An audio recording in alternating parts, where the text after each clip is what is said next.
ದಾವಣಗೆರೆಯಲ್ಲಿ ಮಳೆ ಕೊರತೆಯಿಂದ ಬರ ಆವರಿಸಿದೆ. ಆದರೆ ದಾವಣಗೆರೆ ಜಿಲ್ಲೆಯತ್ತ ಸಚಿವದ್ವಯರು ಇಬ್ಬರು ಸಚಿವರಿದ್ದಾರೆ, ಇಬ್ಬರು ಮುಖ ಮಾಡಿಲ್ಲ ಅಂತೇಳಿ ಅಲ್ಲಿನ ಜನ ಮಾತಾಡ್ಕೊಳ್ತಾ ಇದ್ದಾರೆ. ದಾವಣಗೆರೆಯ ಇಬ್ಬರು ಸಚಿವರು ಬೆಂಗಳೂರಿನಲ್ಲೇ ಠಿಕಾಣಿ ಹೂಡಿದ್ದಾರೆ. ತಮಗೆ ಪ್ರಬಲ ಖಾತೆಯನ್ನು ಪಡಿಬೇಕು ಅನ್ನೋದು ಆ ಇಬ್ಬರು ಸಚಿವರ ಕಸರತ್ತು. ಆ ಕಸರತ್ತನ್ನು ಬೆಂಗಳೂರಲ್ಲೇ ಇದ್ಕೊಂಡು ಖಾತೆಗೋಸ್ಕರ ಬೆಂಗಳೂರಲ್ಲೇ ಠಿಕಾಣಿಯನ್ನು ಹೂಡಿದ್ದಾರೆ. ಅಲ್ಲೇ ಇದ್ಕೊಂಡು ಕಸರತ್ತು ಮಾಡ್ತಾ ಇದ್ದಾರೆ ಸಚಿವದ್ವಯರು. ಎಸ್ ಮಲ್ಲಿಕಾರ್ಜುನ್ ಹಾಗೆ KS ಬಸವಂತಪ್ಪ ಇಬ್ಬರು ಕೂಡ ಬೆಂಗಳೂರಲ್ಲೇ ಇದ್ದಾರೆ.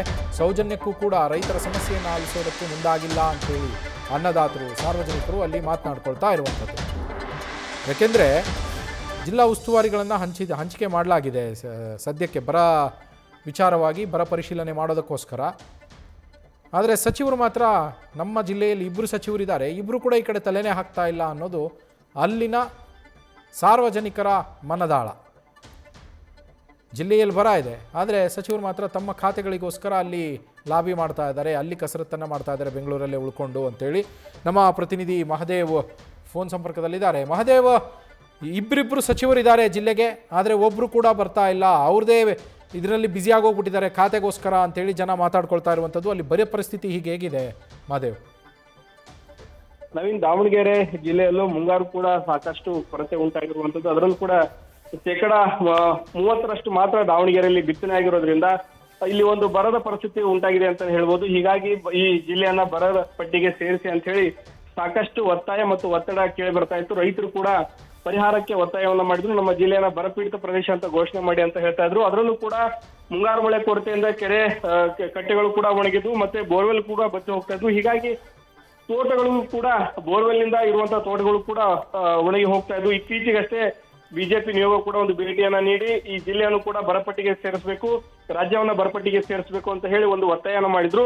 ಆದ್ರೆ ಇದರ ಬಗ್ಗೆ ಅಂದ್ರೆ ತಮ್ಮ ಜಿಲ್ಲೆಯ ಜನರ ಬಗ್ಗೆ, ತಮ್ಮನ್ನ ಆಯ್ಕೆ ಮಾಡಿದಂತ ಜನರ ಬಗ್ಗೆ ಯಾವುದೇ ರೀತಿಯಂತ ಕಾಳಜಿ ಇಲ್ಲದೆ ಸಚಿವರು ಬೆಂಗಳೂರಲ್ಲೇ ಒಂದು ಮುಖಾಮನ ಹೂಡಿರುವಂತದ್ದು. ದಾವಣಗೆರೆಯಲ್ಲಿ ಇಬ್ಬರಿಗೆ ಸಚಿವ ಸ್ಥಾನವನ್ನ ನೀಡಲಾಗಿದೆ. ಆದ್ರೂ ಕೂಡ ಇದುವರೆಗೂ ಅಂದ್ರೆ CM ಅವರು ಹೇಳಿದ್ದಾರೆ ಖುದ್ದಾಗಿ ಈ ಎಲ್ಲ ಅಂದ್ರೆ ವಿಸ್ತರಣೆ ಏನ್ ಕ್ಯಾಬಿನೆಟ್ ಅಲ್ಲಿ ಅಂದ್ರೆ ಸಚಿವ ಸ್ಥಾನ ಏನು ನೀಡಲಾಗಿದೆ, ಎಲ್ಲರೂ ಕೂಡ ಈಗಾಗಲೇ ನಿಮ್ಮ ಜಿಲ್ಲೆಗೆ ಹೋಗಿ ಏನು ಪರಿಸ್ಥಿತಿ ಅದನ್ನ ಅವಲೋಕಿಸಿ ಅಂತ ಹೇಳಿ ಅವರು ಒಂದು ನೇರವಾಗಿ ಹೇಳಿದ್ರು. ಆದ್ರೆ ಯಾವುದೇ ರೀತಿಯಾದಂತ ಕೆಲಸವನ್ನ ಮಾಡದೆ ಅಲ್ಲೇ ಖಾತೆಗಳಿಗಾಗಿ ಪಟ್ಟು ಹಿಡ್ಕೊಂಡು ನನಗೆ ಇದೇ ಖಾತೆ ಬೇಕು, ಇದೇ ಖಾತೆ ಬೇಕು ಅಂತ ಹೇಳಿ ಅವರು ಒತ್ತಾಯವನ್ನ ಮಾಡ್ತಾ ಇದ್ದಾರೆ.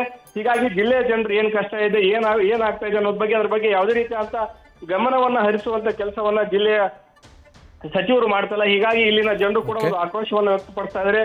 ಸ್ಥಳಕ್ಕೆ ಭೇಟಿಯನ್ನ ಕೊಡ್ಲಿ, ಅಂದ್ರೆ ಇಲ್ಲಿ ಹೆಚ್ಚಿನ ಕೆಲಸಗಳು ಆಗ್ಬೇಕಂದ್ರೆ ಜಿಲ್ಲಾ ಉಸ್ತುವಾರಿ ಸಚಿವರಾಗಿರ್ಲಿ, ಜಿಲ್ಲೆಯ ನಾಯಕರಾಗಲಿ, ಮುಖಂಡರಾಗಲಿ ಇದ್ರೆ ನಮ್ಮ ಸಮಸ್ಯೆನ ಆಲಿಸಬಹುದು, ಏನಿದೆ ಪರಿಸ್ಥಿತಿ ಅವಲೋಕಿಸಬಹುದು, ನಮ್ಮ ಕಷ್ಟಗಳಿಗೆ ಸ್ಪಂದಿಸ್ತಾರೆ ಅನ್ನೋದು ಇರುತ್ತೆ. ಆದ್ರೆ ಇವ್ರು ಯಾವುದೇ ನಮ್ಮ ಕಷ್ಟಗಳನ್ನ ನೋಡದೆ ಅವರ ಈ ಖಾತೆಗಳಿಗಾಗಿ ಬಡದಾಡ್ತಾ ಇದಾರೆ ಅಂತ ಹೇಳಿ ಅವ್ರ ವಿರುದ್ಧ ಒಂದು ಆಕ್ರೋಶವನ್ನ ವ್ಯಕ್ತಪಡಿಸ್ತಾ ಇದ್ರೆ, ಇನ್ನಾದ್ರೂ ಜಿಲ್ಲೆಗೆ ಸಚಿವರಾದಂತವ್ರು ಭೇಟಿಯನ್ನ ಕೊಡಬೇಕು, ಜಿಲ್ಲೆಯ ಪರಿಸ್ಥಿತಿ ಅವಲೋಕಿಸಬೇಕು. ಅವರ ಒತ್ತಾಯ ಏನಂತಂದ್ರೆ ಜಿಲ್ಲೆಯನ್ನ ಬರಪಟ್ಟಿಗೆ ಸೇರಿಸಿ ನಮಗೆ ಒಂದು ಪರಿಹಾರ ಒದಗಿಸುವಂತ ಕೆಲಸವನ್ನ ಮಾಡಬೇಕು. ನೀರಾವರಿಯಿಂದಿರು ಕೂಡ ಭೂಮಿ ಕೂಡ ತೋಟದ ಬೆಳೆಗಳು ಕೂಡ ಒಣಗ್ತಾ ಇದೆ. ಹೀಗಾಗಿ ಹೆಚ್ಚಿನ ಪರಿಹಾರಕ್ಕೆ ಒತ್ತಾಯವನ್ನ ಮಾಡಬೇಕು. ಆ ನಿಟ್ಟಿನಲ್ಲಿ ನಮ್ಮ ನಾಯಕರು ಕೆಲಸವನ್ನ ಮಾಡಬೇಕು ಅಂತ ಹೇಳಿ ಇಲ್ಲಿ ರೈತರು ಒತ್ತಾಯವನ್ನು ಮಾಡ್ತಿದ್ರು. ಇನ್ನಾದ್ರೂ ಅಂದ್ರೆ ಈಗ ಸದ್ಯದ ಮಾಹಿತಿ ಪ್ರಕಾರ ನಾಳೆ ಸಚಿವರು ಜಿಲ್ಲೆಗೆ ಬರುವಂತಹದ್ದು ಸಾಧ್ಯತೆ ಇದೆ. ಅವ್ರನ್ನ ಅದ್ದೂರಿಯಾಗಿ ಬರಮಾಡ್ಕೊಳ್ಳೋಕ್ಕೂ ಎಲ್ಲ ರೀತಿಯ ತಯಾರಾಗ್ತದೆ. ಅವರು ಮೊದಲು ಜನರ ಕಷ್ಟಗಳಿಗೆ ಸ್ಪಂದಿಸುವಂತ ಕೆಲಸವನ್ನ ಮೊದಲು ಮಾಡಬೇಕಾಗಿದೆ. Naveen, thank you Mahadev. News first, ನಿರ್ಭೀತಿಯಿಂದ ನಿಮ್ಮ ಪರವಾಗಿ.